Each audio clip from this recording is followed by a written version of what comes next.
Richard and Sarah Turnbull quit the rat race in Leeds to live the good life on an olive farm in Tuscany. Now the family are on a mission to try and become totally self-sufficient. And with winter approaching, they've got their work cut out. Now's the time to get everything under cover as quickly as possible so before it starts raining. They discussed the perils of homemade cider. Richard and I ended up singing Spice Girls songs, and 9 months later, Victoria was born. And Sarah struggles to close the deal on the sale of her foal.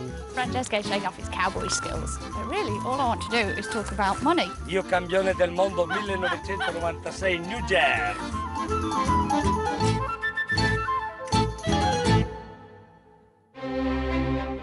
Non piangrai farfallone amoroso, notte e giorno d'intorno girando, delle belle.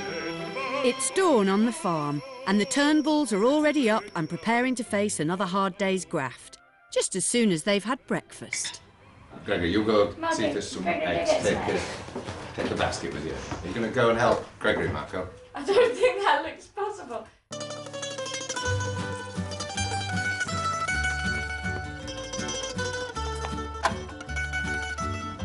Morning. Having only laid 2 eggs today, the chickens make a run for it in case they're next on the menu. Hello, Gregory. How many did we get? 2. Only 2. Fortunately, there are still eggs left from yesterday, so the chickens escape the pot and everyone gets to dunk their soldiers. Big one for Marco. Pretty good, isn't it, your own eggs? It's fabulous, isn't it? Having your own eggs freshly brought to you by your personal slave called Gregory. Right, I'm off to work. Have a good day. Ciao. Ciao.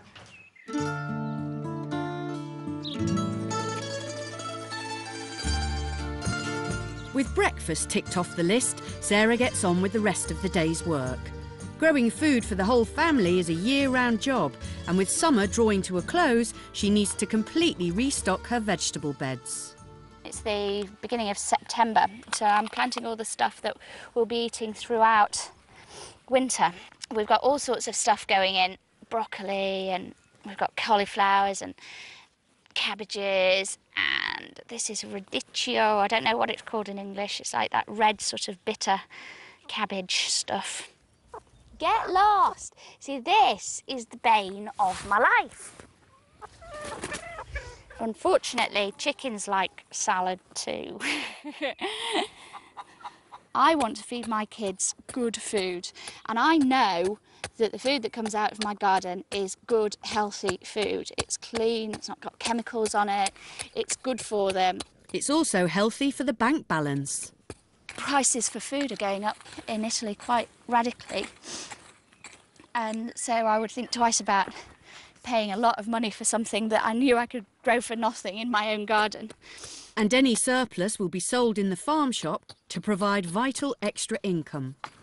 I'm making my own chutneys and jams and that kind of thing, and that won't stop in winter. It will just be different flavours of chutneys and jams. So if my whole crop fails, there won't be anything to sell, which wouldn't be very good at all. So it's fairly important.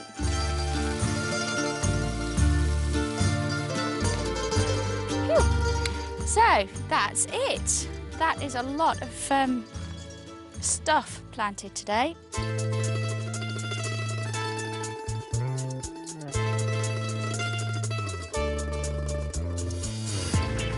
Down in the wooded part of their land, Richard, Gregory and Marco are starting the crucial job of gathering winter fuel. We start now at the end of the summertime collecting as much wood in as possible. We collect it throughout the year, but now's the time to get everything under cover as quickly as possible so before it starts raining. Right, Marco, man. Marco. Yeah? I want you and Gregory, right, that's the tree I'm going to take down. I want you and Gregory to pick up some pine cones while I'm just chopping it down, just so you're out of the way safely. They need to collect enough dry wood to burn throughout the wetter, colder months. Our fire runs our central heating and our hot water in the winter, and from kind of the end of October onwards it's going constantly right through way through winter. Chucking logs on the fire also saves them huge amounts of money. We know people that are paying like €1,000 a month for gas or oil to fire their central heating. Well, ours does our central heating and the water, and it's free. Our bill would be like €5,000 a year, and you know, that's an awful lot of money. And with fuel bills rising, this yearly ritual of bringing in the winter wood is now more crucial than ever. I made the typical mistake of thinking that it being Italy and all that, it would be lovely and warm in winter too. And I couldn't have been more wrong. It actually has very, very cold winters. If you don't go out and collect the wood, you get cold. It's very simple. You know, Sarah's growing it and cooking it. I'm out there chopping it and burning it, and we're surviving. I'm not doing bad on it really. So, you know, we're very much a back to basics family. Right, boys, shall we get loaded up?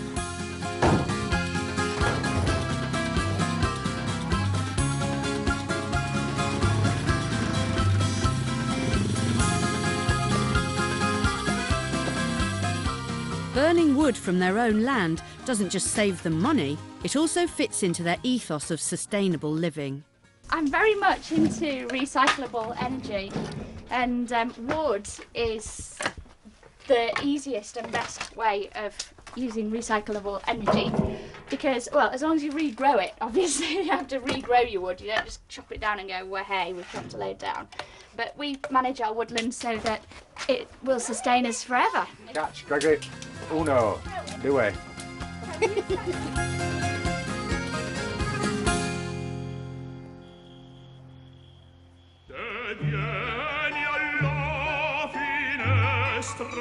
Okay then. Another big job at this time of year is the apple harvest. Do you want to pass them down to me? Ooh, that's enormous. Big one. Oh, a double. Wow, oh, that's lovely. Even if it's a bit gunky. Even if they're absolutely gunky, Gregory, the horses can still eat them, can't they? Sorry, I'll catch. What we're going to do with these apples is make chutney. We're going to freeze some so that we have apple pies throughout the year. The perfect ones we can save just wrapped in paper. Then we'll probably trade with somebody else who hasn't got an apple tree. As well as using the apples to feed the horses and themselves, they have a yearly ritual of cider making. Oh, look at that flowing. That is beautiful. Last autumn's pressing has now been fermenting for a year and needs decanting into bottles.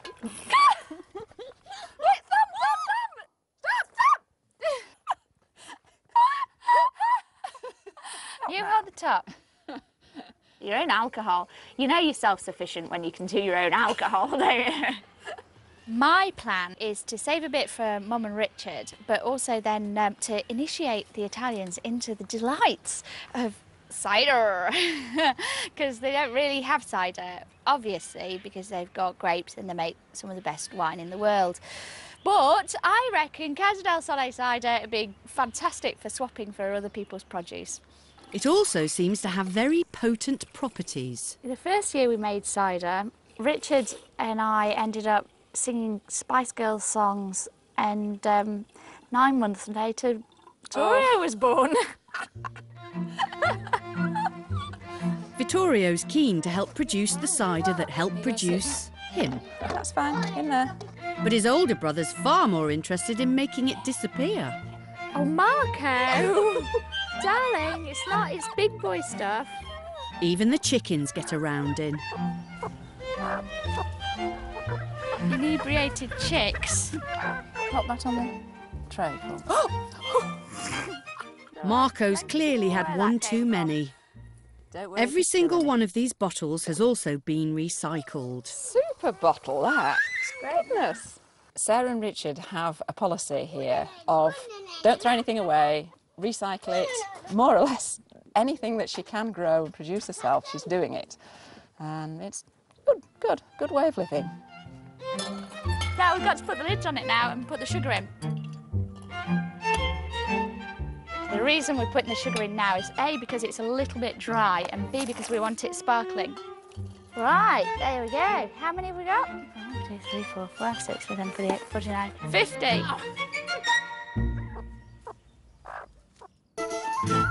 And with 50 bottles of sparkling cider in the cellar, the Turnbulls are about to discover whether they've got anything to celebrate. as Gregory finds out whether he's done well enough to move up a year at school.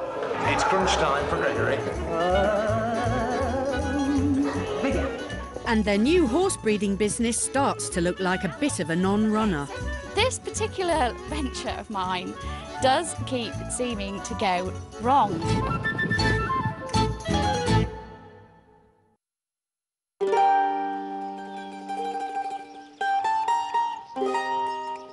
Well, you can help yourself. Today's a big day for the Turnbulls, and in particular for 9-year-old Gregory. This afternoon, Gregory has got to, well, we all have to as a family, go and get Gregory's report card for the whole year.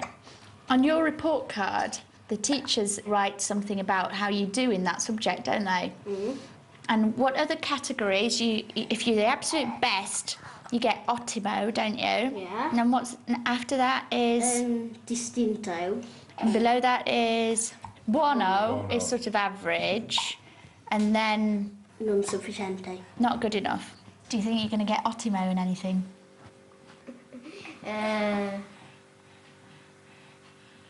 Don't know. Well, we'll see, won't we? See very shortly.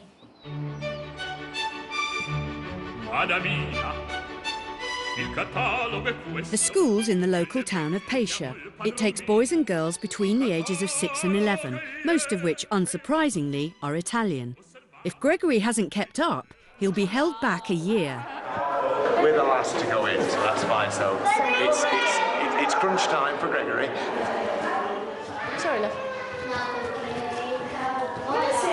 Buonasera. Gregory ha manifestato soddisfazione. Gregory's teacher, Maestra Gloria, now holds the key to his future. Are you ready? Vediamo. Allora, italiano distinto. Inglese ottimo. Non so perché. Ottimo. Matematica distinto. Musica ottimo. Of course. Comportamento distinto, religione distinto. Sei contento? Sì. 5 euro. Allora, grazie mille. Grazie a voi. Buone vacanze. Grazie. Altrettanto anche a voi. Ciao. With such good grades, Gregory has done more than enough to move up a year, prompting Marco and Vittorio to celebrate with a small fight. Went brilliantly. He's got a fantastic report. Very proud of him. Yeah, He's great. Ottimos, distinctos, lots have done very well. Maestra said he could be a musician, he could be an artist, he could be a singer. He's done very well in a lot of things, and he might even learn to speak English one day.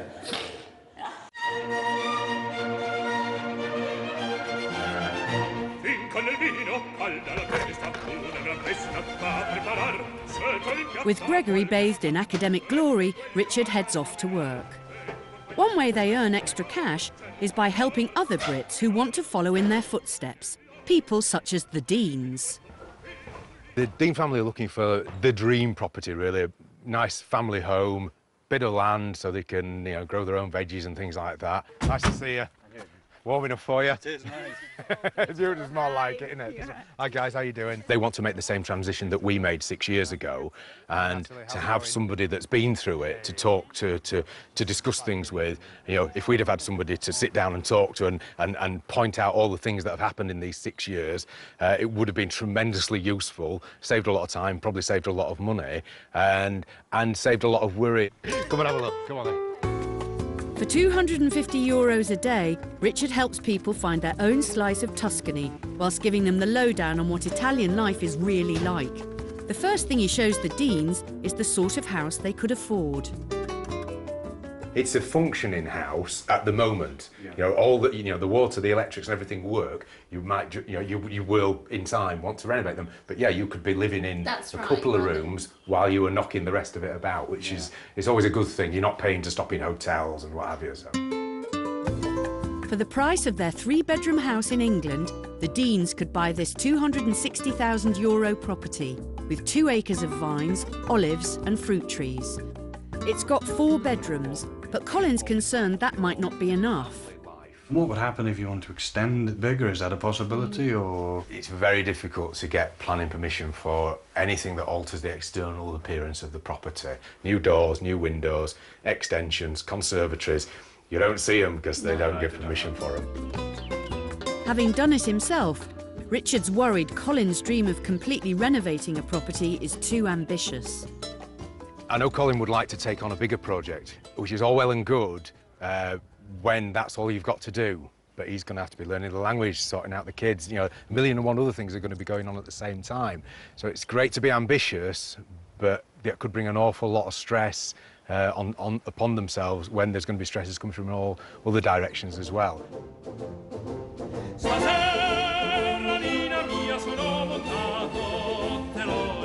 To give the Deans an idea of how much work renovating a property involves, Richard takes them back to his own house. Thank you, nice to meet you. And gives them a guided tour. This is beautiful.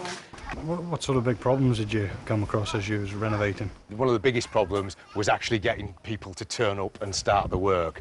We went through about half a dozen builders that promised us to start, and we never turned up, and we ended up twisting this guy's arm and almost like pinning him to the ground to make him promise that he would start. So you're going to need an awful lot of patience. I tell you, the best thing to do as a woman is stick a pillow up your jumper and say, I'm pregnant, I want a new bathroom. Yeah. That's what Sarah did. Unfortunately, she had a baby in there as well, as the pillow. But yeah, a few tears is always good. Not so good from the men, but good from the women. A few tears and they take pity on you. Oh, we can't go, it's the end of the world. But as Richard and Sarah are keen to stress, there's a lot more to living the dream than just buying a house and doing it up. Is there any things that you are kind of genuinely worried about, the different sort of day-to-day things that... Yeah, I mean, I think the number one thing would be the language.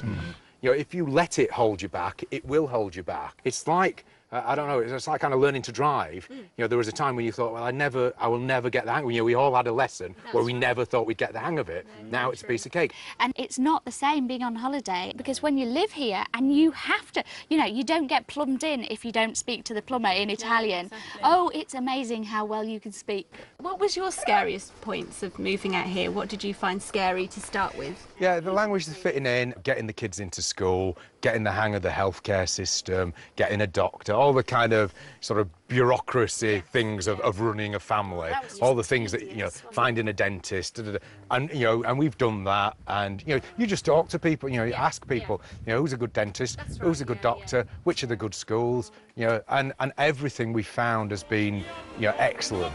The Deans are clearly impressed with the life Richard and Sarah have made in Tuscany. It's an absolute credit to you, though. It's absolutely stunning. It's all absolutely exactly how I imagined. You know, you just can't put it into words. It's absolutely breathtaking. It may all seem idyllic, but it's taken Richard and Sarah 6 years of hard slog to get this far. Looking back on it, oh my goodness, I wouldn't like to have to do it all again. It was all very, very difficult. And the struggle's not over yet. This summer, they took a huge gamble by closing the doors on their holiday lets business. It left a 9 grand hole in the finances, which they hoped to fill by ploughing their savings into a thoroughbred horse breeding business. Unfortunately, their first foal wasn't a thoroughbred. So in actual fact, it might be worth knackle. Piace così. Fearing their investment was going down the pan, Sarah contacted Francesco, a local horse trader, to see if he might be interested in buying the 2-tone foal. Amazingly, he agreed a price of €5,000 on the spot, and all was looking well. But a few weeks later, Sarah still hasn't seen any cash, so is off to meet Francesco at his ranch to finalise things. This is kind of a deal clincher on the whole foal thing, because although he agreed to the price, it's a very Italian thing to kind of say, yeah, yeah, yeah, yeah, yeah. And then when it comes down to it, when it comes to doing a contract, when it comes to handing over any cash, it's all a bit, oh, well, you know, we said that, but then. We'll see. Francesco fancies himself as a stud breeder, and as a bit of a stud himself. Ciao Francesco! Perché? Siamo al mare! Ciao. Come va? Bene, bene, bene. Era al mare. E te l'ho detto che ero al mare, arrivo subito, mi resto, ok? Ok. Francesco's been to the beach. Bless him. Somewhat thrown by Francesco in his pants, Sarah waits for him to get dressed before getting down to business. Ma qui io non so. Qui niente, qui lo devi mettere su internet il cavallo e specificare la razza. It soon becomes clear that Francesco's having second thoughts about their agreement. Francesco, I just asked about whether he was interested in the foal, and he was saying, oh, well, you know, you've got to sell via internet, and so he's not making the right noises anymore about buying him. In fact, he seems far more interested in his Polish girlfriend. Isabel. Isabel, Ti presente inglese. Clearly, he'd rather do almost anything than discuss the deal on Sarah's foal. Facile. Io campione del mondo 1996 New Jersey. Francesco's showing off his cowboy skills and his girlfriend, which is nice for him. But really, all I want to do is talk about money. Sadly, finalising a deal seems about as likely as Francesco getting on one of his own horses.